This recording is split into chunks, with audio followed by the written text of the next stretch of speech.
Our thematic review, Transition and Pupil Progression, considers how well schools work together to support pupils' transition from primary into secondary school.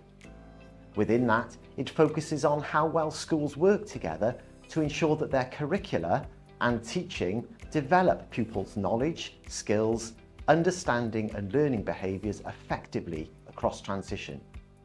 It also looks at how schools support the well-being of learners at this important transition point. Our findings show that clusters of schools meet regularly to discuss curriculum for Wales and how to support pupils' transition from primary to secondary school.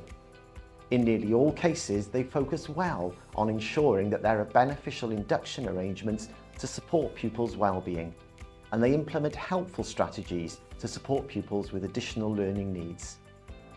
However, in many cases, and for a range of reasons, transition work is not always effective enough in ensuring that pupils make systematic and continual progress from primary and into secondary school.